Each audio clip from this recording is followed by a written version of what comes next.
The 23rd World Tournament is here, though Goku is already encountering another pretty big change. And this is the first of many, so what's going to happen from here on out? We'll be covering all that and more in this third part of What If Goku Was Reborn. Kami is watching nearby. He's at the tournament in disguise, but he's not actually participating. He knows Goku can handle Piccolo if need be. No one really knows Piccolo here either, so it's not like anyone's afraid to see him. Well, besides Goku's friends, of course. Krillin and the others have heard of him. Still, it's really weird that Goku was able to deduce what he was doing, locating him and defeating him with ease.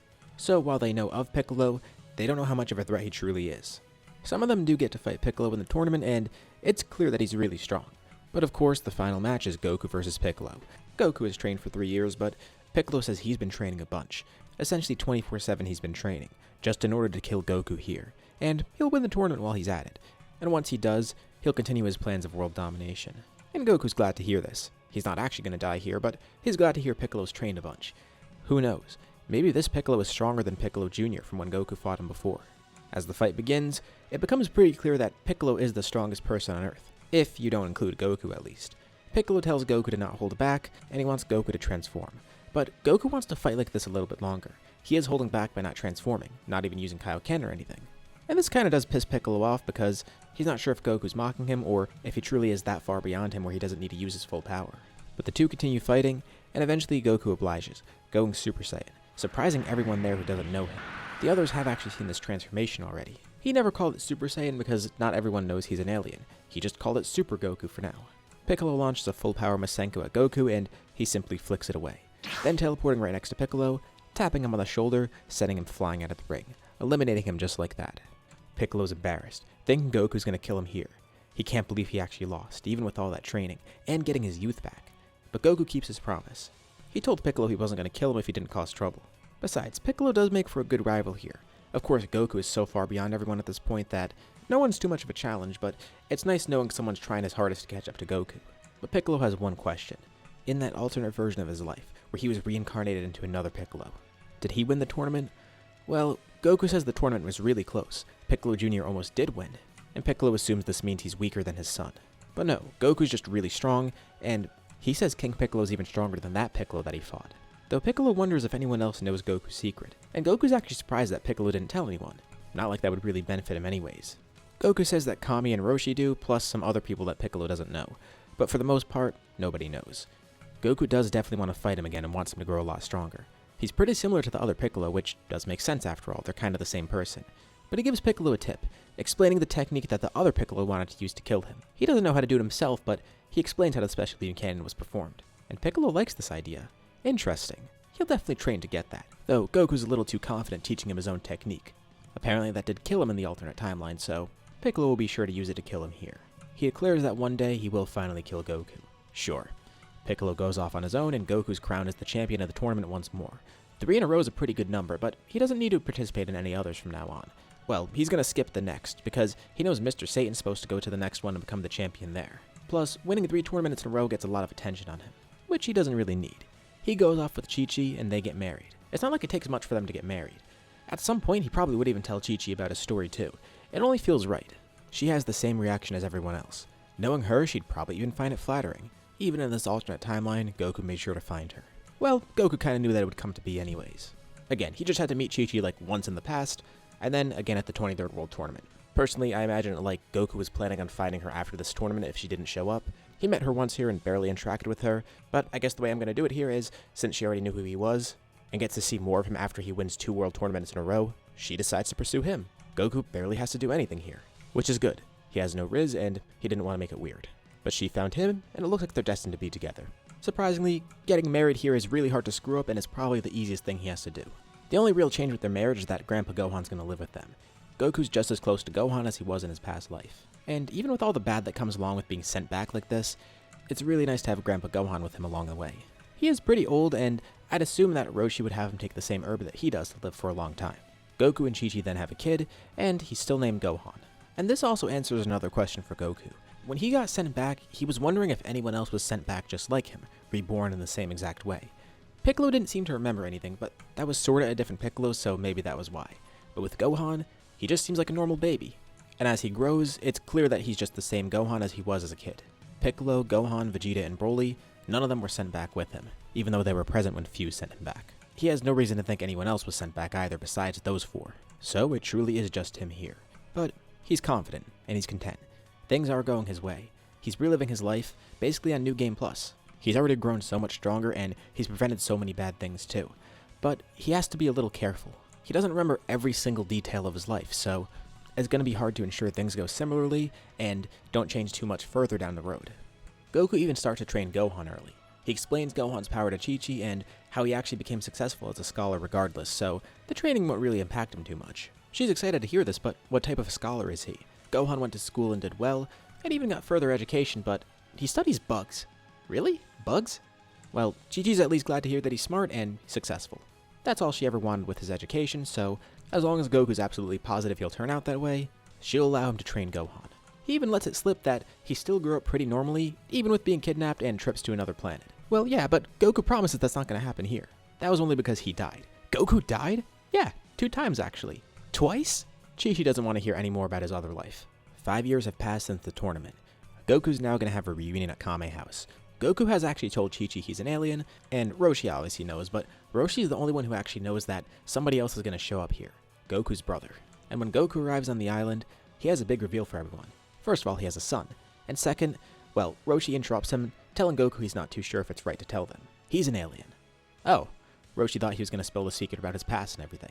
Nope, the reason he chose this time to reveal it is because pretty soon, wait for it, and Raditz arrives just on cue. He timed it perfectly. He actually felt Raditz's power really far away. Though, again, he didn't really plan ahead for this. Like, Raditz isn't a big threat to him, but he actually doesn't know how he's going to deal with this encounter here.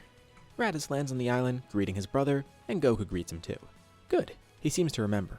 Yeah, he definitely remembers. Just not in the way Raditz thinks. And Goku knows why Raditz is here. And Goku tells Raditz he really does like this planet. So he's not too sure about leaving, but he will leave with Raditz under one condition. Really, he's bargaining with him. Fine, Raditz humors him because the encounter's gone okay so far. Goku tells Raditz he'll go along with him if he could beat Goku in a fight. And Raditz immediately accepts this. Definitely a very Saiyan-like thing to suggest. But surely Kakarot knows this is a losing battle. Yeah, it is a losing battle. Again, just not in the way Raditz thinks. They fly away to fight. Krillin actually comes along with them too, and King Piccolo's watching nearby. He knows that Goku must have known about this before, but he wonders how strong Goku's brother is, or if he's had something similar happen to him. So Piccolo cautiously follows behind too. As they're flying over there, Krillin and Piccolo actually meet up in the sky. Krillin's a bit terrified to see him, but Piccolo says to keep quiet. He's just here to watch. Goku and Raditz land in the middle of a field, and a fight begins. Goku reminds Raditz if he loses this fight, he's gonna have to leave Earth without Goku. And Raditz still is fine with that. Goku's holding back a lot right now just to make it look like Raditz might have the upper hand. But slowly Goku shows off more and more of his power. Telling Raditz his scouter won't be too much of a help here.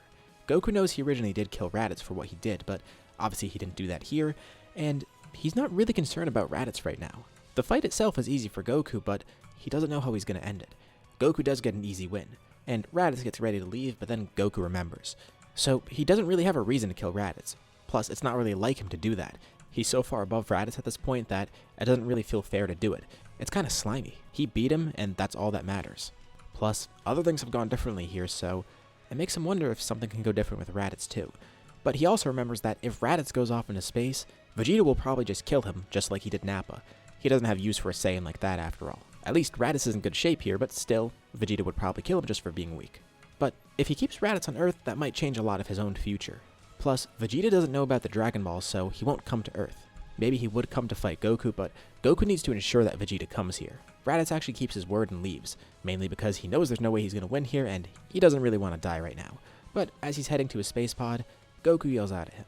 On second thought, he should stay here. What? Kakarot just kicked him off the planet. Why is he changing his mind now? Goku's kind of doing things on a whim here, and he has to come up with something on the fly. He then turns into a Super Saiyan. He's terrified.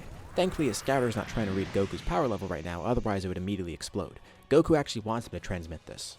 He needs Vegeta and Nappa to get word of this. Raditz is speechless. He's never seen a transformation like this.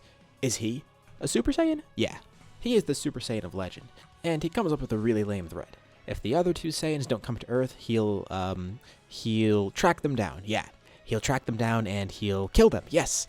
Yeah, that's what he'll do. He's a heartless bastard. He'll track them to the ends of the universe and, he'll murder them all. When he goes Super Saiyan, he goes crazy.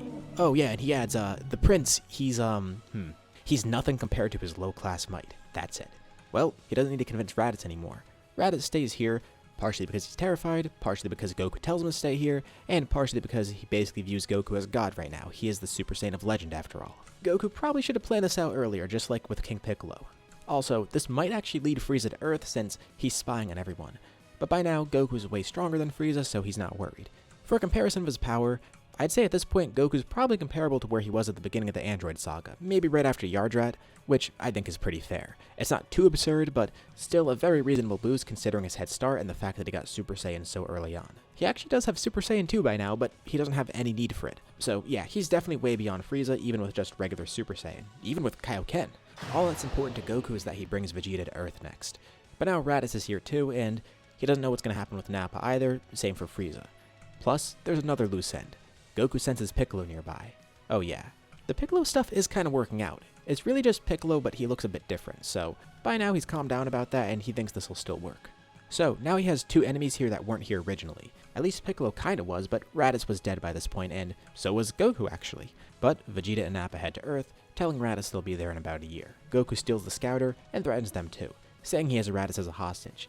Vegeta and Nappa don't really care about that, but they're still coming to Earth. They want to see this Super Saiyan for themselves, and Vegeta definitely wants to beat him, especially after that taunting. So for the next year, what's he gonna do? Goku takes it upon himself to train everyone, because they don't have the same reasoning to train here. There's no threat of the Saiyans coming to kill them with Goku being dead. Thankfully, Goku's strength motivates them. Krillin, Tien, Chaozu, and Piccolo already pushed themselves like normal. Yamcha and Yajirobe probably need a little bit more push, but Goku knows that they fell off of training originally, so it's not too important for them to be the same strength. They don't have as much motivation as normal. As for Gohan, he's training, but he isn't training for his life, and his training is definitely going to be a lot different.